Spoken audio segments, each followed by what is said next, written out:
আসসালামু আলাইকুম ওয়া রাহমাতুল্লাহ। প্রিয় শিক্ষার্থী, তোমরা যারা এইচএসসি অথবা আলিমে আছো, তোমাদের জন্য এই ভিডিওগুলো। সো আমাদের আজকে যে ভিডিও, এই ভিডিওতে আমরা একবারে প্রথম থেকে টু দি পয়েন্ট, একবার প্রথম থেকে শেষ পর্যন্ত এই ভিডিওর একটি ভাগ থাকবে অর্থাৎ পার্ট থাকবে। এই পার্টগুলো অবশ্যই তোমরা দেখবে। যদি তোমাদের মধ্যে কোনো কনফিউশন থাকে তাহলে অবশ্যই তোমরা মেসেজ অপশনে গিয়ে আমাদেরকে মেসেজ করবে, আমরা আনসার দিয়ে দেবো ইনশাআল্লাহ। আর যদি তোমরা আমার এই পেজের মধ্যে নতুন হও তাহলে অবশ্যই তোমরা এই পেজটিকে ফলো করবে, এবং যদি তোমরা আমাদের ইউটিউব চ্যানেলে সাবস্ক্রাইব না করে থাকো তাহলে অবশ্যই সাবস্ক্রাইব করবে।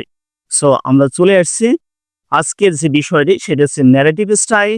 ন্যারেটিভ স্টাইল নিয়ে অনেকেরই অনেক কনফিউশন থাকে, অনেকেরই অনেক প্রবলেম থাকে। সো আমি আশা করবো যে তোমরা ভিডিওগুলো দেখে থাকো তাহলে কখনোই আর তোমাদের কোনো প্রবলেম হবে না। সো দেখতে থাকবো প্রথম থেকে শেষ পর্যন্ত। ওকে, তাহলে ন্যারেটিভ স্টাইলের দেখো প্রথম যে কাজটি আমাদের, কারণ ন্যারেটিভ স্টাইল হচ্ছে দুই ধরনের। ন্যারেটিভ স্টাইল দুই ধরনের, একটি হচ্ছে ডাইরেক্ট স্পিচ থেকে ইনডাইরেক্ট স্পিচে পড়তে হয়, আর একটা হচ্ছে ইনডাইরেক্ট থেকে ডাইরেক্ট পরিবর্তন করতে হয়। সো এটাকে বলা হচ্ছে স্টাইল। সো পরীক্ষা হলের মধ্যে আমাদের যে কোনো একটা স্টাইলই থাকবে, সেটাকে আমার চেঞ্জ করা আর একটা স্টাইলে তৈরি করতে হবে। সো প্রথমত আমরা আজকে একবারে বেসিক যেহেতু, তাহলে প্রথম দেখো ন্যারেশন। এই ন্যারেশন শব্দটি হচ্ছে নাউন। ন্যারেশনের ভার্ব আরেকটি নাম হচ্ছে ন্যারেটর। ন্যারেটর মানে হচ্ছে রাইটার। ওকে, ন্যারেটর মানে রাইটার, আর ন্যারেশন মানে হচ্ছে উক্তি, স্পিচ। ন্যারেটিভ শব্দটি হচ্ছে অ্যাডজেক্টিভ। ওকে, ন্যারেটিভ মানে হচ্ছে বর্ণনামূলক। দেন ন্যারেট মানে হচ্ছে বর্ণনা করা, এটা হচ্ছে ভার্ব। ন্যারেটিভ হচ্ছে অ্যাডজেক্টিভ, ন্যারেট হচ্ছে ভার্ব। দেন ন্যারেটিভলি মানে হচ্ছে তুলনামূলকভাবে অ্যাডভার্ব। তাহলে একটা ওয়ার্ডের চারটে ফর্ম, কিন্তু যদি আমাদের ভোকাবুলারি স্ট্রং করতে চায় তাহলে এইভাবে আমাদের পড়তে হয়। ওকে, একটা ওয়ার্ডের চারটে যে ফর্ম আছে, নাউন, অ্যাডজেক্টিভ, ভার্ব, অ্যাডভার্ব, এটা যদি আমরা শিখতে পারি তাহলে আমাদের ভোকাব ইনশাআল্লাহ ডে বাই ডে ইনক্রিজ হবে। ওকে, সো প্রথম আমরা যে দেখবো সেটা হচ্ছে ডাইরেক্ট স্পিচের দুটি ভাগ বা দুটো অংশ। ডাইরেক্ট স্পিচের দুটি অংশ, দুটি অংশের মধ্যে একটি হচ্ছে রিপোর্টিং ভার্ব আর হচ্ছে রিপোর্টেড স্পিচ। এই রিপোর্টিং ভার্ব শব্দটা আমার ইনভার্টেড কমার আগে অথবা পরে যে ভার্বটি দেয়া থাকবে। তো ইনভার্টেড কমা এই প্রথমটা হচ্ছে ৬৬-র মতো, তারপর হচ্ছে ৯৯-এর মতো। ইনভার্ট কমার আগে বা পরে হয় এদিকে নাহলে এদিকে যে ভার্ব দেয়া থাকবে সেই ভার্বটি হচ্ছে কি রিপোর্টিং ভার্ব। দেখো এখানে কি বলছে, Jim said to Della, have you cut your hair off, have you cut your hair of.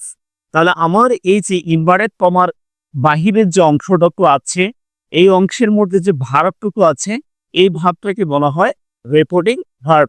এটি আমার কি প্রথমেও থাকতে পারে, আবার এটি শেষেও থাকতে পারে। আমি যখন চেঞ্জ করব তাহলে শেষে থাকলেও প্রথমে নিয়ে আসতে হবে, প্রথমে থাকলেও প্রথমে থাকবেই। ওকে, তাহলে প্রথমে থাকলে তো থাকলেই, আর যদি পরে থাকে তাহলে সেটাকে সামনে নিয়ে আসবো। সো আমার রিপোর্টিং ভার্বের জায়গা শুধু ভার্বের চেঞ্জ হবে, মনে রাখবে শুধু ভার্বের চেঞ্জ হবে। এই সেড টুর পরিবর্তে কখনো যদি অ্যাসার্টিভ সেন্টেন্স হয় আমরা কি সেড বা চলস বসাতে পারি। দেন ইন্টারোগেটিভ সেন্টেন্স হচ্ছে আস্কড বসাবো। দেন যদি ইম্পারেটিভ সেন্টেন্স হয় তাহলে সেটা আদেশ উপদেশ অন্য মিলে যেটাকে বোঝায় আমরা সেটা বসাবো।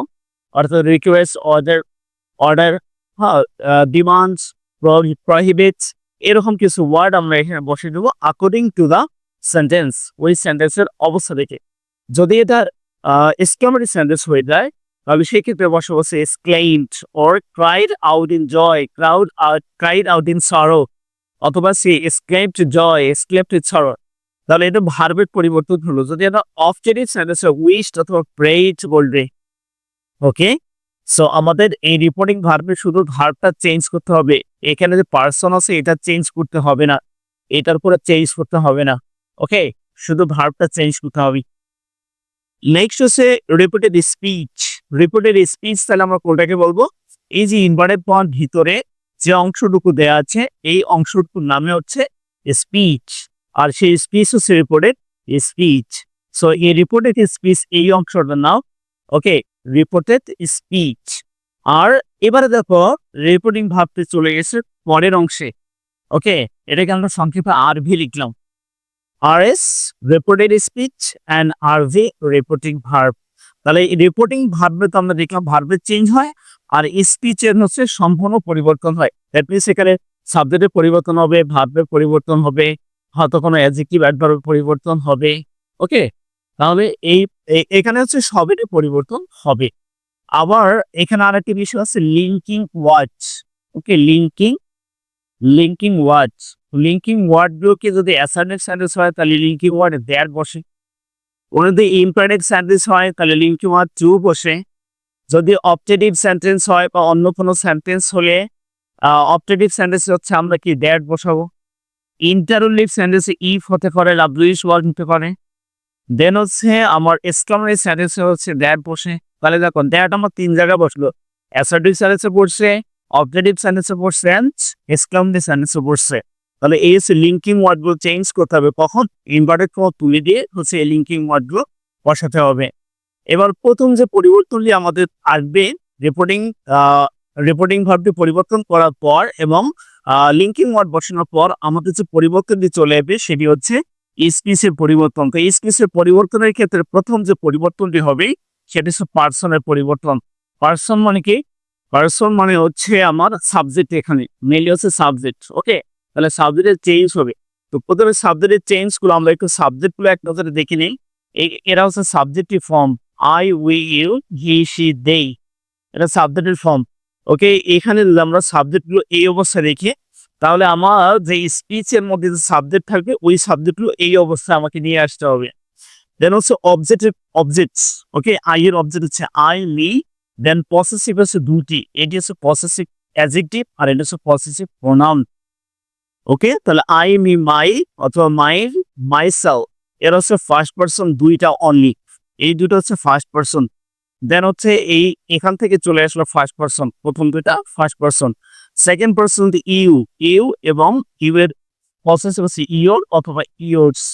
দেন হচ্ছে রিফ্লেক্সিভ হচ্ছে ইয়োর সেলফ অথবা ইয়োর সেলফস। ইয়োর সেলফ হচ্ছে একজন যদি বোঝায় তাহলে ইয়োর সেলফ হবে, আর যদি একের অধিক বোঝায় তাহলে ইয়োর সেলফস হবে।